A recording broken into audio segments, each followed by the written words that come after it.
Dicen que detrás de cada gran fortuna hay un secreto. En este canal los descubrimos todos. Bienvenidos a Secretos de las Grandes Fortunas, donde exploramos las sombras del poder, el dinero y la historia. Empecemos. En 1980, William Koch fue destituido de la empresa familiar por su propio hermano, Charles. Aquello no fue meramente una cuestión de negocios, sino una verdadera declaración de guerra. Este primer conflicto se prolongaría durante 2 décadas, generando costos de cientos de millones de dólares y desintegrando la dinastía más acaudalada de Estados Unidos. Sin embargo, este fue solo el comienzo. La segunda contienda, protagonizada por los hermanos Charles y David, perseguía un objetivo mucho más ambicioso. Ya no luchaban por el control de una corporación, sino por la esencia misma de la nación americana. Consciente o no, la sociedad contemporánea habita en el mundo que ellos ayudaron a moldear. La historia se inicia con Fred Koch, un hombre nacido en 1900 en la desafiante y despiadada frontera de Texas. Ingeniero químico brillante, egresado del MIT, su ambición se encontró rápidamente con la cruda realidad del poder corporativo, cuando las grandes empresas petroleras lo expulsaron del mercado estadounidense mediante litigios. Forzado a operar en el extranjero, aceptó un contrato trascendental para construir refinerías de petróleo para la Unión Soviética de Joseph Stalin a principios de la década de 1930. Por cierto, si te apasionan estas historias de poder, dinero y legado, aquí descubrirás documentales sobre imperios familiares, fortunas ocultas y los secretos que marcaron el rumbo del mundo. Suscríbete y cada semana exploraremos juntos cómo el dinero construyó y destruyó grandes dinastías. Después de esto, continuamos. Lo que presenció en aquel lugar no fue progreso, sino una pesadilla de control estatal, hambruna y terror. Observó cómo sus colegas desaparecían en las purgas estalinistas y regresó a Estados Unidos como un individuo transformado, convencido de que el gobierno representaba la máxima amenaza para la libertad humana. Esta experiencia se convirtió en su causa personal. Armado con esta ferviente ideología anticomunista, fundó una pequeña compañía petrolera en Kansas, que con el tiempo se transformaría en Koch Industries. Además, se convirtió en miembro fundador de la John Birch Society, un grupo de extrema derecha que percibía conspiraciones comunistas por doquier. Crió a sus 4 hijos en un hogar que era menos una familia y más un campo de entrenamiento ideológico, inculcándoles las virtudes de un individualismo acérrimo y un profundo rechazo al colectivismo. No solo estaba construyendo una empresa, sino que estaba forjando una dinastía, un imperio ideológico cimentado en el petróleo y el temor. Sin embargo, ese imperio necesitaría de sus propios emperadores. Cuando Fred Koch falleció de un ataque al corazón mientras cazaba patos en noviembre de 1967, dejó una empresa petrolera y ganadera que, si bien era sólida y respetable, distaba mucho de ser una colosal corporación. Más significativamente, legó una herencia compleja y volátil a sus 4 hijos, cada uno de ellos producto de su exigente y rígidamente ideológica educación, y no obstante, cada uno de ellos era un hombre marcadamente distinto. El escenario estaba entonces preparado para el segundo acto de la saga Koch, una narración sobre cómo 2 hermanos, armados con la filosofía de su padre, pero poseedores de una visión considerablemente más ambiciosa, transformarían una modesta empresa familiar en una de las corporaciones privadas más grandes y poderosas del planeta. Sin embargo, esta transformación tendría un costo, pues sembraría las semillas de un conflicto fraternal que finalmente desgarraría a la familia. Es momento de conocer a los principales actores. En primer lugar, estaba Frederick R. Koch, el hijo mayor. Frederick representaba la excepción, el esteta en una familia de ingenieros y empresarios. Mientras su padre predicaba las virtudes del individualismo acérrimo y los males del colectivismo, Frederick se sentía atraído por el mundo del arte, la literatura y la preservación histórica. Se encontraba más cómodo en un salón europeo que en una sala de juntas en Kansas. Amaba a su padre, pero nunca compartió realmente su pasión devoradora por los negocios o su intransigente ideología política. Para Frederick, la empresa era una fuente de ingresos que le permitía perseguir sus verdaderas vocaciones, no el propósito central de su existencia. Este desapego lo situaría, en última instancia, al margen de la inminente lucha por el poder, como aliado de un hermano, pero como un mero espectador en el gran esquema de los acontecimientos. Posteriormente, se encontraba Charles G. Koch, el segundo hijo y el heredero indiscutible del legado ideológico de su padre. Charles era un hombre brillante, intenso y profundamente intelectual. Al igual que su padre, estudió en el MIT, obteniendo múltiples títulos de ingeniería. Sin embargo, Charles no era solo un ingeniero, era un filósofo de los negocios. Devoró las obras de economistas de libre mercado como Ludwig von Mises y Friedrich Hayek, pensadores que sostenían que los mercados eran complejos sistemas orgánicos de información que jamás podrían ser reemplazados eficazmente por la planificación centralizada. Para Charles, estas no eran meras teorías económicas, eran verdades fundamentales sobre la sociedad humana. Concebía la empresa no solo como un vehículo para la obtención de beneficios, sino como un laboratorio para demostrar la superioridad de sus principios de libre mercado. Tras un breve período en una empresa de consultoría, regresó al negocio familiar en 1961 por insistencia de su padre. Fred, temiendo que su hijo fuera seducido por el establishment del Este, le ofreció una disyuntiva. ¿Puedes trabajar para mí o puedes ser un holgazán? Charles regresó a casa, y desde el principio fue evidente que poseía un impulso único e implacable. Era, en esencia, el hijo de su padre, pero con una ambición que eclipsaba incluso la de Fred. Y luego estaban los gemelos, David y William, conocido como Bill. Nacidos en 1940, compartían fecha de cumpleaños, pero poseían personalidades muy dispares. David, al igual que Charles, era un ingeniero químico formado en el MIT.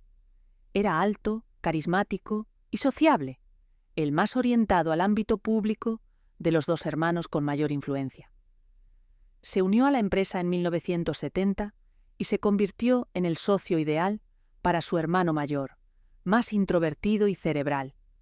Mientras Charles fungía como el gran estratega, David era el ejecutivo maestro, expandiendo el alcance de la empresa, especialmente en los sectores químico y tecnológico, y ejerciendo como su embajador ante el mundo en general. Era un bon vivant, una figura habitual en la escena social de Nueva York, un hombre capaz de encantar tanto a clientes como a políticos con igual facilidad.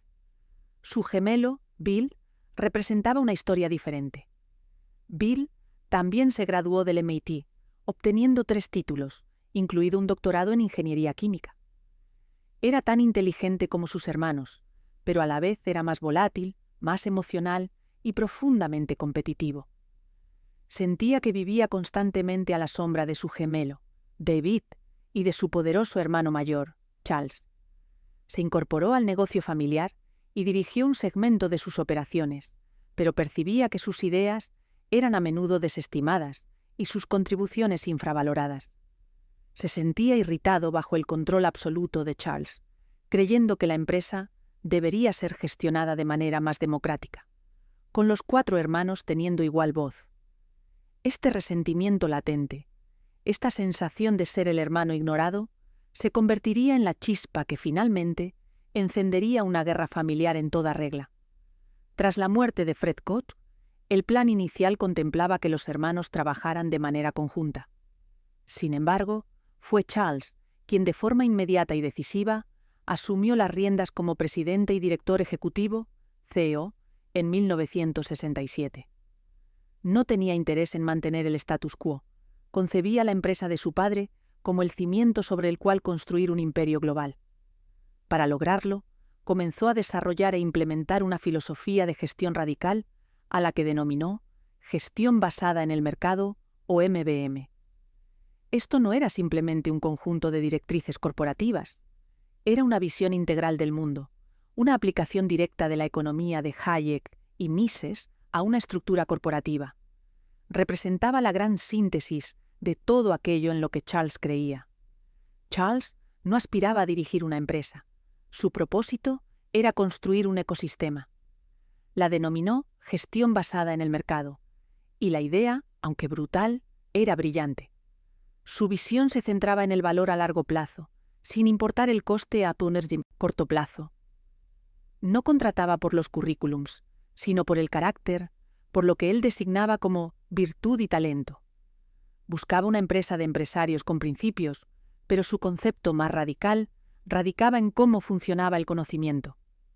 Destruyó la jerarquía corporativa. A un ingeniero junior no solo se le permitía desafiar a un gerente senior, sino que se esperaba que lo hiciera. La mejor idea prevalecía, sin importar de quién procediera. Las personas con el conocimiento obtenían el poder para tomar decisiones, no aquellas con los títulos más llamativos. ¿El resultado? Koch Industries dejó de ser una máquina para convertirse en un organismo vivo, adaptándose, evolucionando y creciendo a un ritmo sorprendente. Era una jungla diseñada para gestar a los depredadores financieros más eficientes del planeta. Este nuevo enfoque impulsó un período de crecimiento explosivo. La empresa no solo creció, sino que evolucionó. Charles y David iniciaron una campaña estratégica e implacable de adquisición y diversificación.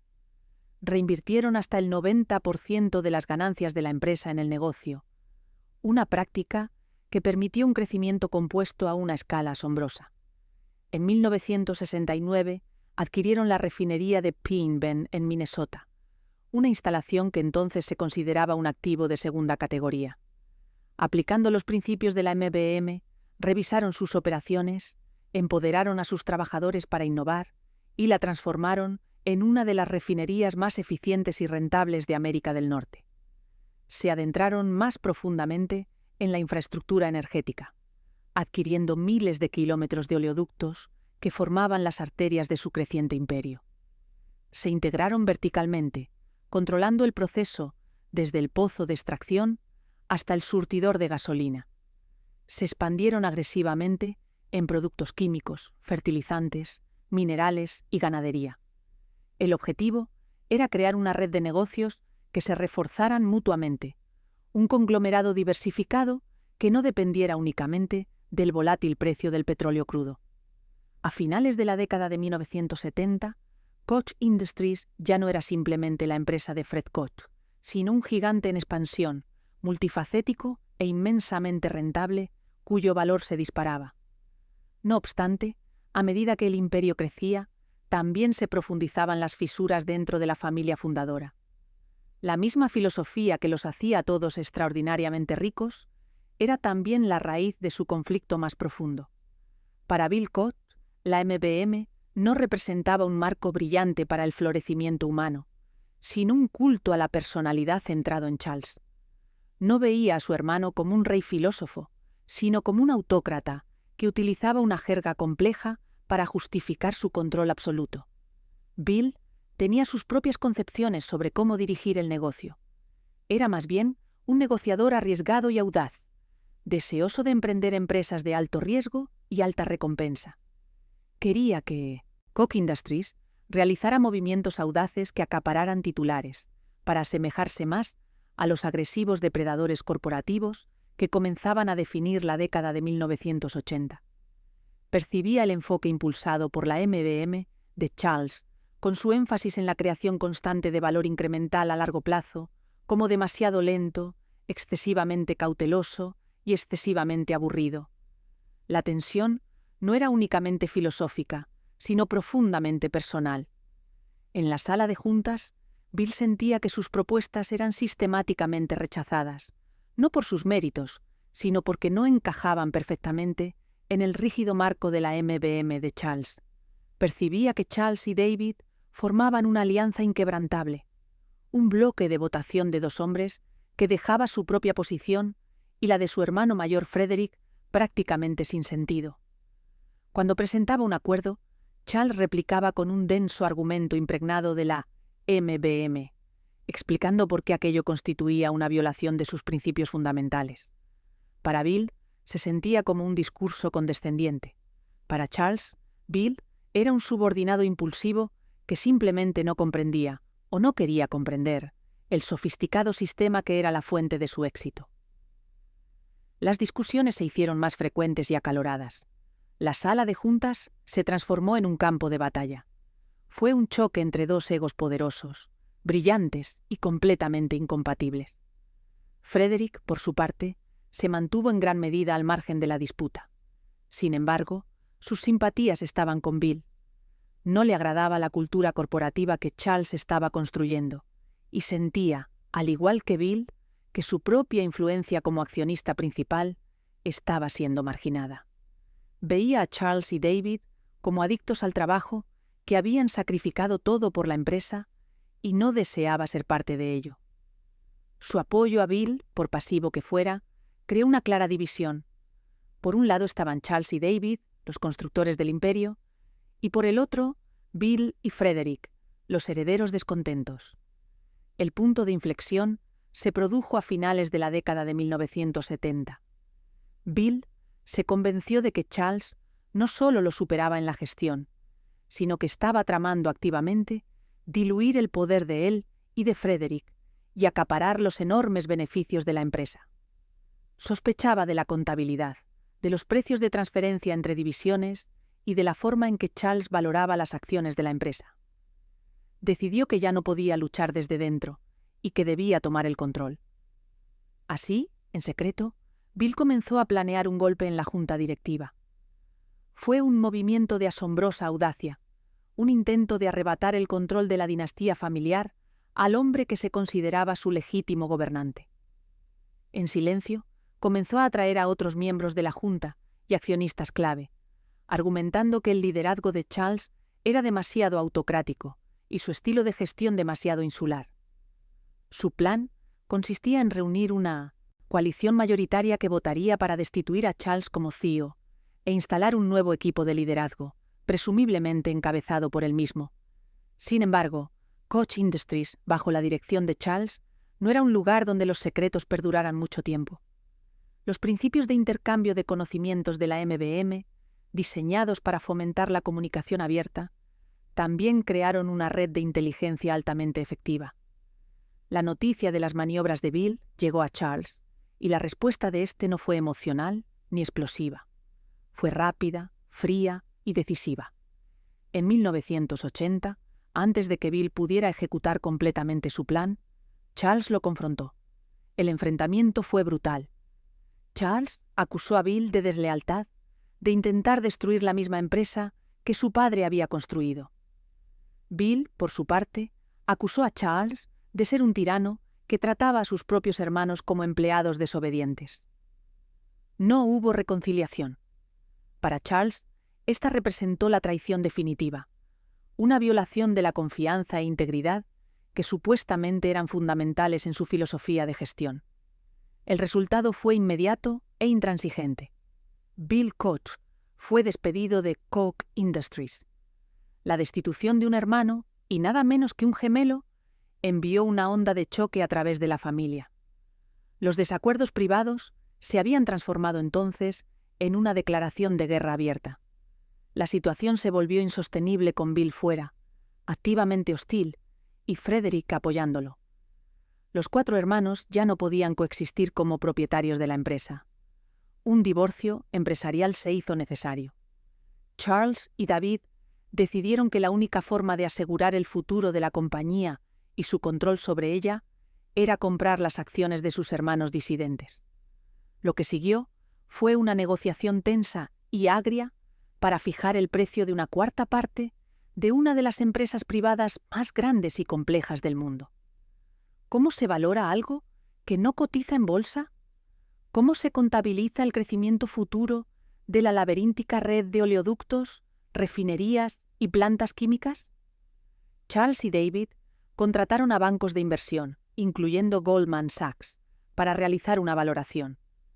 Bill y Frederick, a su vez, contrataron a sus propios expertos. Las 2 partes estaban a mundos de distancia. El núcleo de la disputa eran las perspectivas futuras de la empresa. Bill argumentaba que Charles y David estaban ocultando deliberada y sistemáticamente el verdadero potencial de la empresa, utilizando proyecciones conservadoras para llegar a una valoración baja. Creía que la empresa estaba al borde de un crecimiento sin precedentes, y que sus hermanos intentaban privarlo de su parte legítima de ese futuro. Charles y David replicaron que su valoración era justa, basada en múltiples evaluaciones independientes, y que las proyecciones de Bill eran descabelladamente optimistas y estaban enraizadas en la amargura, no en la realidad. Finalmente, en 1983, después de meses de amargos regateos, se alcanzó un acuerdo. Charles y David acordaron comprar las acciones de Bill y Frederick por una suma asombrosa: $1.100 millones. Frederick recibió aproximadamente $620 millones, y Bill, quien poseía una participación ligeramente menor, recibió $470 millones.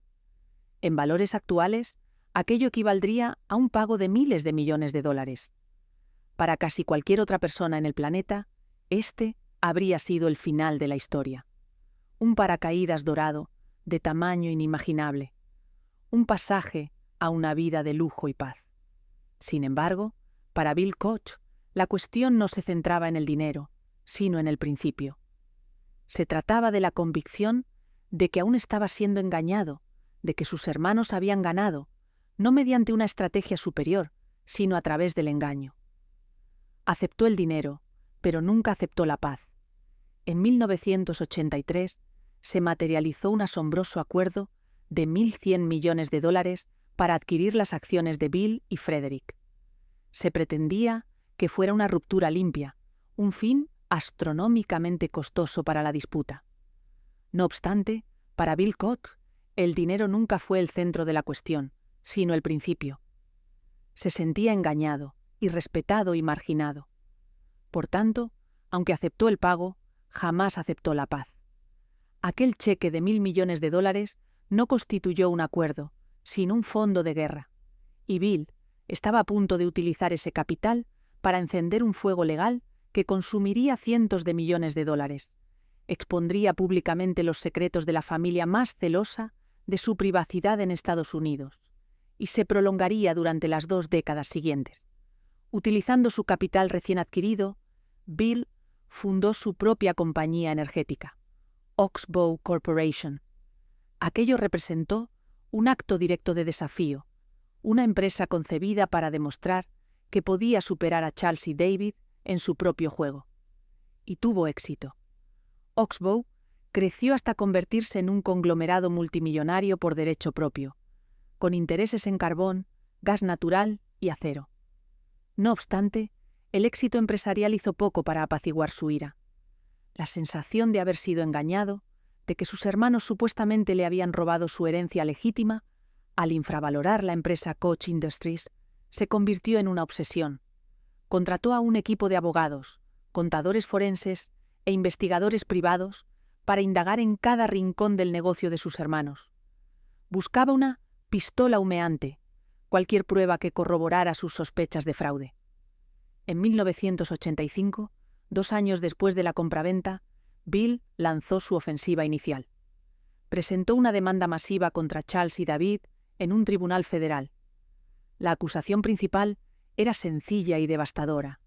Sus hermanos habían ocultado deliberada y sistemáticamente el verdadero valor de Koch Industries durante las negociaciones de 1983, defraudando a los accionistas vendedores, por lo que el equipo de Bill estimó en más de $2.000 millones.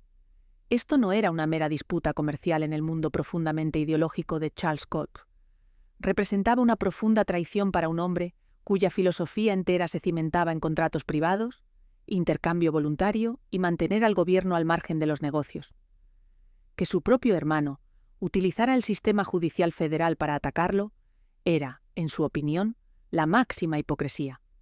Fue, según su percepción, un acto de guerra, y en una guerra se transformó la situación. Este no fue un solo caso judicial, se trató de un extenso conflicto legal multifrente que, eventualmente, abarcaría más de 20 demandas distintas. Fue una guerra de desgaste, librada por ejércitos de los abogados más costosos que el dinero podía comprar. El proceso de descubrimiento legal fue brutal. Los abogados de Bill buscaron abrir cada archivo confidencial, cada memorándum interno y cada registro financiero de la notoriamente secreta Koch Industries. Declararon a ejecutivos, miembros de la Junta y a los propios hermanos durante horas y días. Las demandas expusieron los detalles más íntimos y dolorosos de la familia. Las acusaciones iban y venían. Bill acusó a Charles y David de dirigir una organización secreta y conspirativa. Afirmó que utilizaron fondos corporativos como una hucha personal y participaron en prácticas comerciales cuestionables, incluyendo, según alegó, la extracción de petróleo de tierras federales y nativoamericanas sin el pago adecuado. Una afirmación que desencadenó una investigación federal separada. Charles y David contraatacaron, retratando a Bill como un individuo amargado y vengativo que utilizaba el sistema legal para extorsionar. Sus abogados lo describieron como un empleado descontento que había sido despedido por incompetencia y ahora intentaba extorsionar a los hermanos que habían construido el imperio. Argumentaron que la valoración de 1983 fue más que justa, respaldada por firmas de renombre, y que Bill simplemente sufría de un caso de arrepentimiento del vendedor después de que el valor de la empresa continuara explotando a lo largo de los años 80 y 90. Por cierto, si te interesa entender cómo nacieron las grandes fortunas, los imperios empresariales y las familias que dominaron la historia, en este canal, cada semana, te esperan historias reales que mezclan ambición, poder y destino. Suscríbete y descubre los secretos que cambiaron el curso del mundo. Volvamos al tema. El coste financiero de esta guerra fue asombroso. En conjunto, los hermanos gastaron una cantidad estimada de cientos de millones de dólares únicamente en honorarios legales. Constituyó una ley de pleno empleo para toda una generación de abogados corporativos. Sin embargo, el coste emocional fue aún mayor. La familia quedó irremediablemente destrozada. La comunicación cesó, siendo reemplazada por avisos legales y testimonios jurados. Los hermanos, que habían crecido bajo el mismo techo, eran ahora enemigos acérrimos, comunicándose solo a través de sus abogados. Fue una tragedia de proporciones shakespearianas que se desarrolló en el ambiente estéril de las salas de tribunales y salas de declaraciones. Su madre, Mary Koch, quedó atrapada en medio con el corazón roto. Según los informes, rogó a sus hijos que se reconciliaran, pero las heridas eran demasiado profundas, la animosidad demasiado arraigada. En un momento dado, incluso se vio obligada a prestar declaración en una demanda que sus propios hijos habían presentado unos contra otros. La disputa pública se transformó en una sensación mediática, narrada en revistas de negocios y periódicos de todo el país. Generó la primera imagen pública duradera de los Koch, no como brillantes industriales, sino como una familia multimillonaria patológicamente disfuncional en guerra. Esta narrativa, amplificada por libros como Sons of Wichita, de Daniel Schulman, retrató a Charles como una mente maestra fría, despiadada y controladora, y a Bill como el hermano agraviado y rebelde que luchaba por la justicia. Si bien esto fue una simplificación de una dinámica compleja, la imagen perduró y consolidó la percepción de Charles y David como hombres que valoraban el poder y el control por encima de todo, incluso de los lazos familiares. Tras años de maniobras legales, el caso principal de fraude finalmente llegó a juicio en 1998. El proceso judicial se extendió por meses. El equipo de Bill presentó pruebas que, según ellos, demostraban que Koch Industries era secretamente consciente de importantes nuevos activos y centros de beneficio, como un oleoducto ampliado en Canadá, que no fueron debidamente revelados durante la compraventa. La defensa de Charles y David fue meticulosa, argumentando que toda la información relevante había sido compartida y que las afirmaciones de Bill se basaban en la retrospectiva. Al final, el jurado falló a favor de Charles y David, no encontrando pruebas de fraude. Aquello representó una aplastante derrota legal para Bill. Si bien ganó algunas escaramuzas legales menores a lo largo de los años, incluyendo un acuerdo de $25 millones, en un caso relacionado, perdió el evento principal. La guerra por los miles de millones había llegado a su fin. Sin embargo, de un modo peculiar, la batalla había transformado a Bill Koch. le había conferido una causa, un propósito fuera de la sombra de sus hermanos. Aunque perdió en los tribunales, la lucha en sí misma pareció forjarle una nueva identidad. Se convirtió en un filántropo y un prominente coleccionista de arte. Lo más notable es que se consagró como un célebre regatista. En 1992, invirtió más de 65 millones de dólares de su propio capital para ganar la Copa América, el trofeo de vela más prestigioso del mundo. Fue una victoria en sus propios términos, un triunfo público que no tenía conexión alguna con Koch Industries. Era como si necesitara demostrar al mundo y a sí mismo que podía lograr algo espectacular sin el apellido de su familia. La guerra finalmente concluyó alrededor del año 2001, casi 2 décadas después de su inicio. Los hermanos alcanzaron un acuerdo confidencial final, pactando retirar todas las litigaciones restantes. No hubo reconciliación pública ni un reencuentro emocional, solo el cese silencioso de las hostilidades. Las batallas legales habían terminado, pero el daño era permanente. El conflicto había solidificado el control absoluto de Charles y David sobre su imperio, purgando toda disidencia interna. Ahora, eran libres de dirigir Koch Industries exactamente como les pareciera, guiados únicamente por los principios de la gestión basada en el mercado. Sin embargo, esto se produjo a costa de su familia.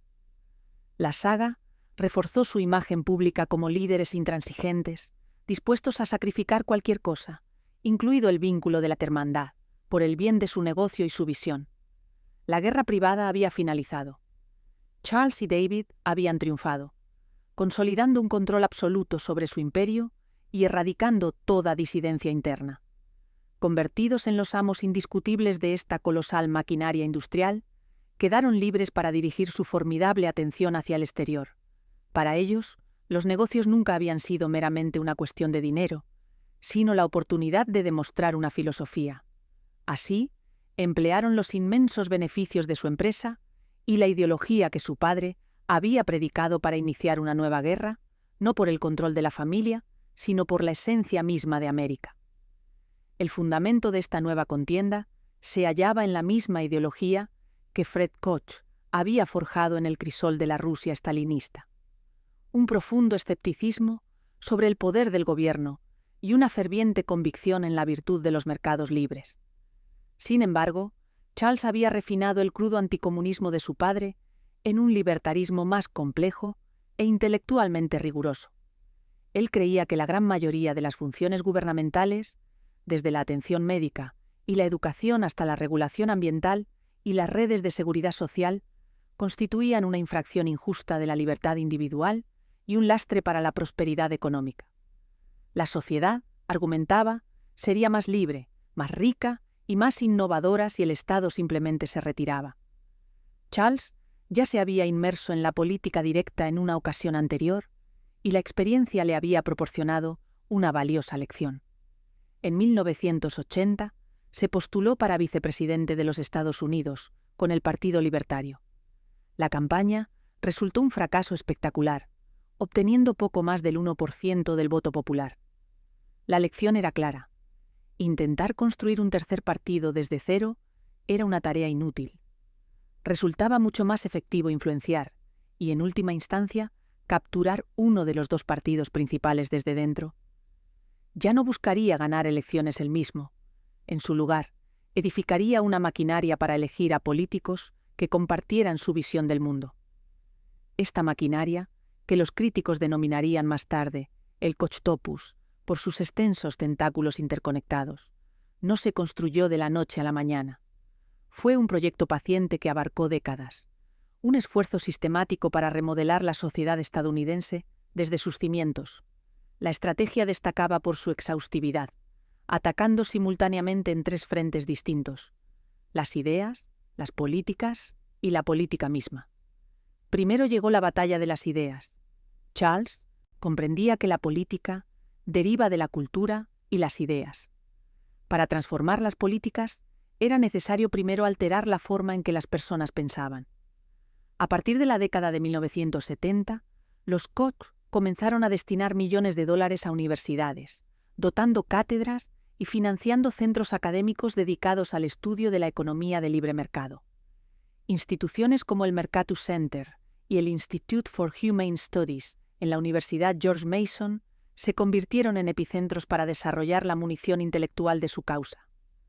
El objetivo era cultivar una nueva generación de académicos, economistas, jueces y abogados que vieran el mundo a través de una lente libertaria, generando así un cambio sistémico a largo plazo en el panorama intelectual.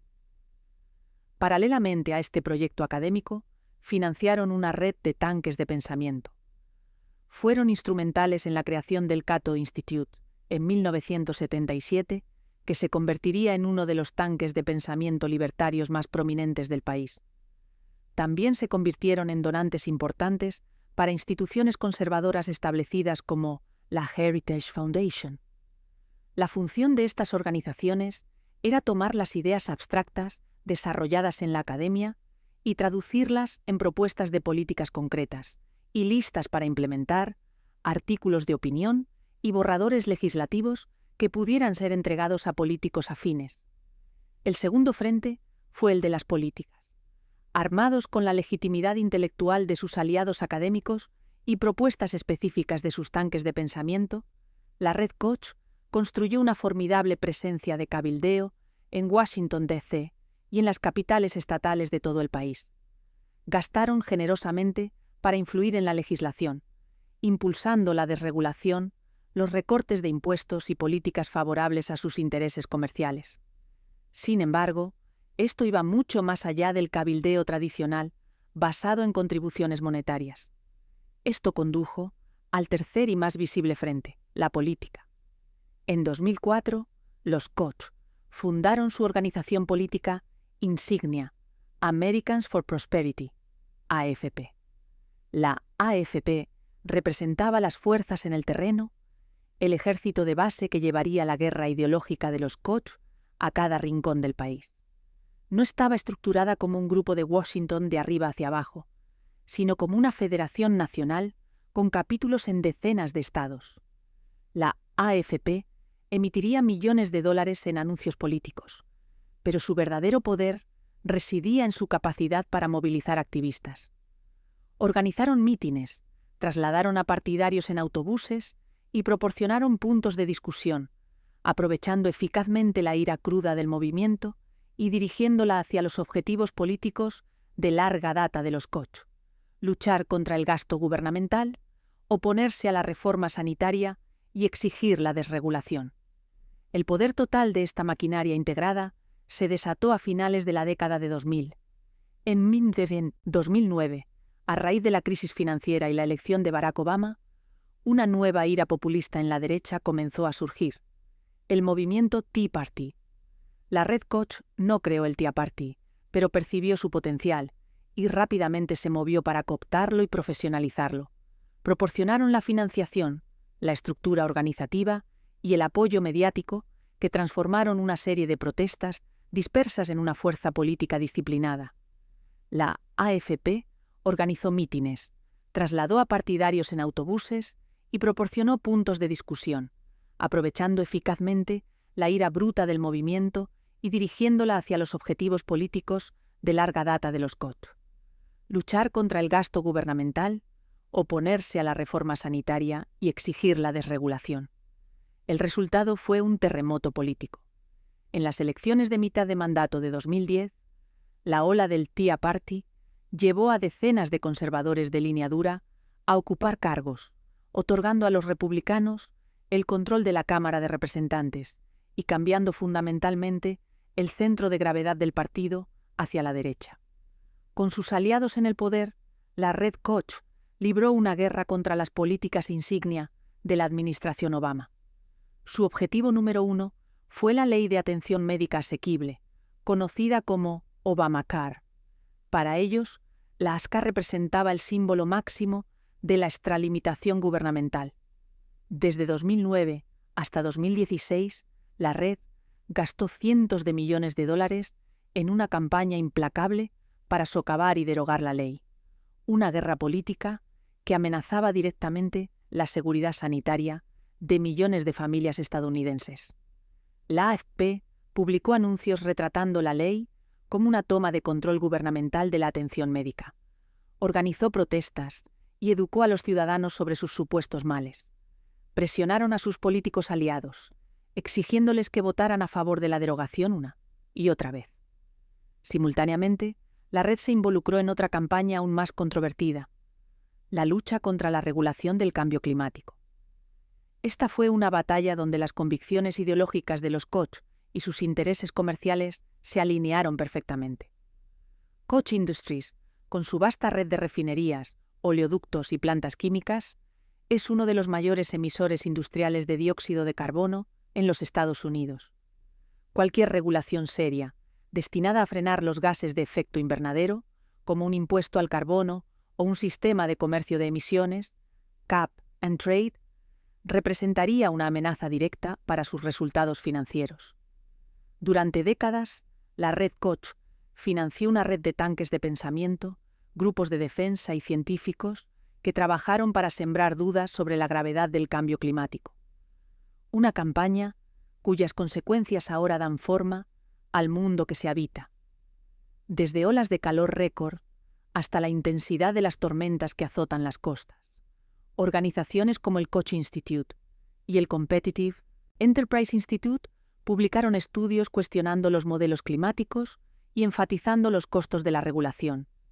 Lanzaron sofisticadas campañas de relaciones públicas para enmarcar a los ambientalistas como alarmistas que pretendían destruir la economía. Cabildearon implacablemente en Washington para anular cualquier legislación que pusiera precio al carbono. Su oposición fue un factor clave en la derrota del proyecto de ley de comercio de emisiones Waxman-Markey en 2009 y en la posterior decisión del presidente Trump de retirar a Estados Unidos del Acuerdo de París sobre el clima. A principios de la década de 2000, la maquinaria política de Koch había alcanzado el cénit de su poder. Antes de terminar, recuerda que creamos este canal con un propósito: rescatar las historias que revelan cómo el dinero y la ambición dieron forma a nuestra historia. Porque entender las grandes fortunas es entender el poder, la humanidad y sus sombras.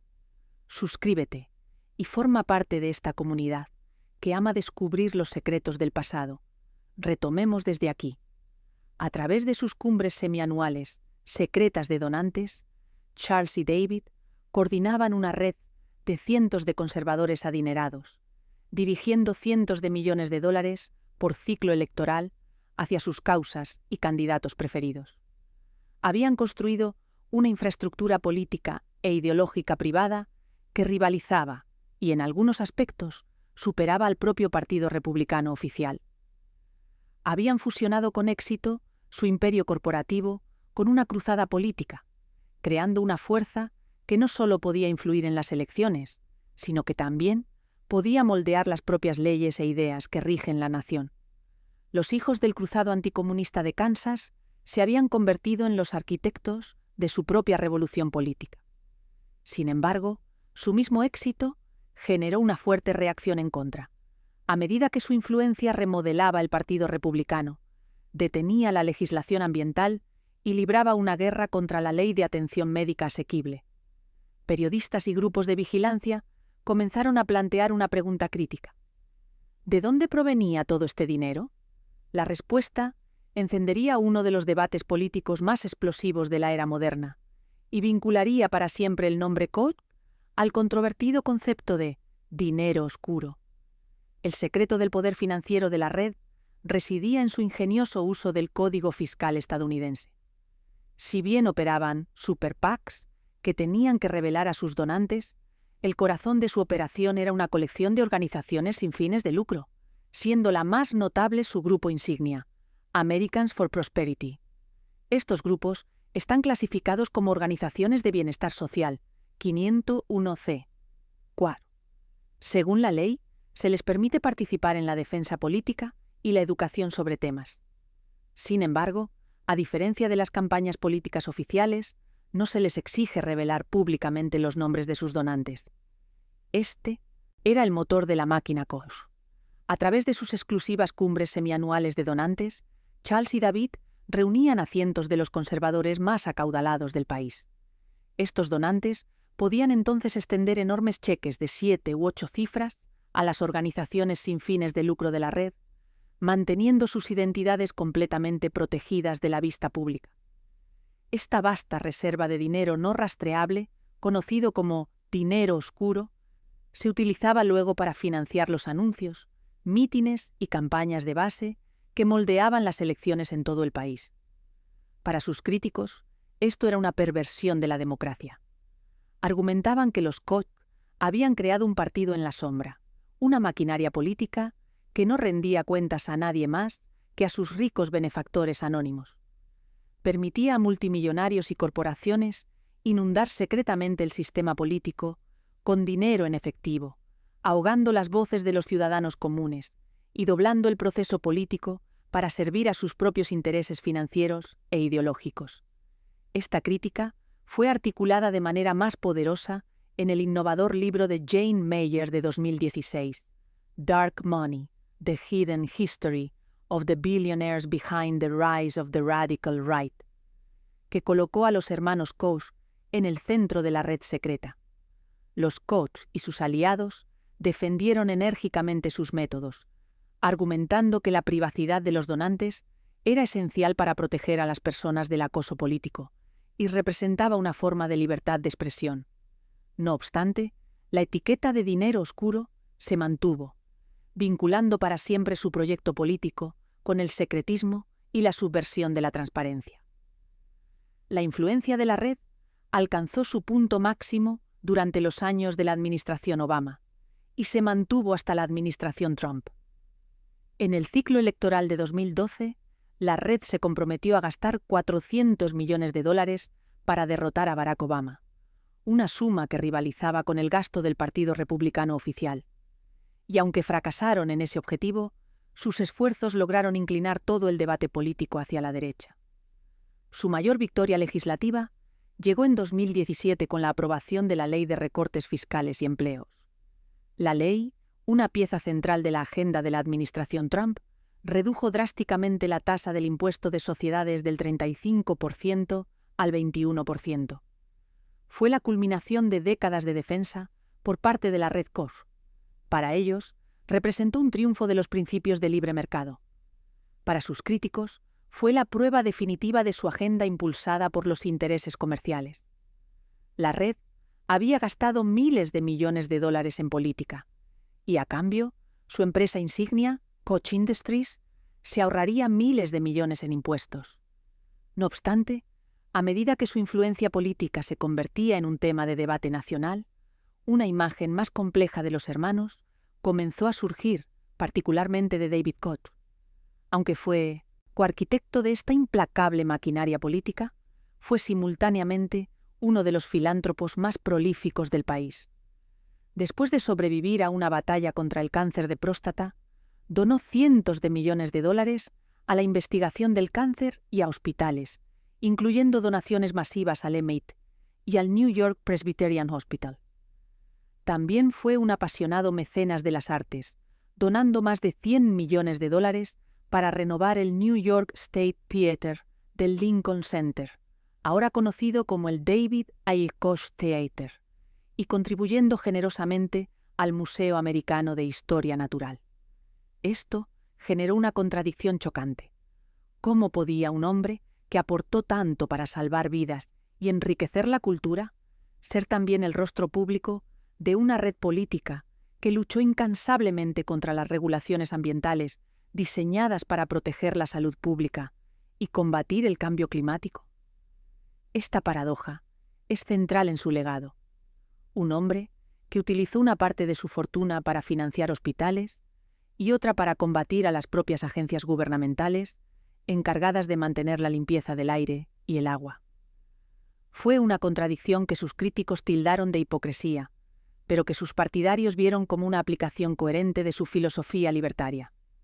Los problemas, creía, debían ser resueltos por la filantropía privada y la innovación, no por la burocracia gubernamental coercitiva. La formidable asociación que había definido el imperio Koch durante casi medio siglo llegó a un final tranquilo en el verano de 2018. Citando problemas de salud, David Koch renunció a sus cargos tanto en Koch Industries como en Americans for Prosperity. Poco más de un año después, El 23 de agosto de 2019, David falleció a la edad de 79 años. Su muerte marcó el fin de una era. Los hermanos Koch, como entidad conjunta, ya no existían. Con Charles al mando en solitario, ahora con más de 80 años, la red comenzó una evolución sorprendente y sutil. Suavizó sus aristas partidistas y giró hacia cuestiones en las que podía encontrar un acuerdo bipartidista. El ejemplo más notable fue la reforma de la justicia penal. Creyendo que el Estado carcelario era otra forma de extralimitación gubernamental, la red Koch se encontró haciendo causa común con aliados improbables, incluyendo la ACLU, el Center for American Progress, e incluso organizaciones financiadas por el multimillonario liberal George Soros. Impulsaron conjuntamente legislación como la Ley del Primer Paso, First Step Act, que fue promulgada por el presidente Trump en 2018 y llevó a la liberación de miles de prisioneros federales. Esta nueva dirección fue recibida con una mezcla de elogios y profundo escepticismo. ¿Representó un cambio genuino de actitud por parte de un Charles Koch envejecido, ahora enfocado en construir puentes?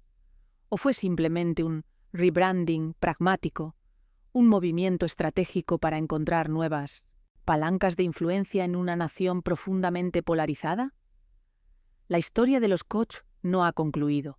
Su impronta no constituye un capítulo cerrado en un libro de historia, sino que se manifiesta en los titulares de las noticias diarias. David Koch ha fallecido, pero Charles Koch y el imperio que construyeron persisten.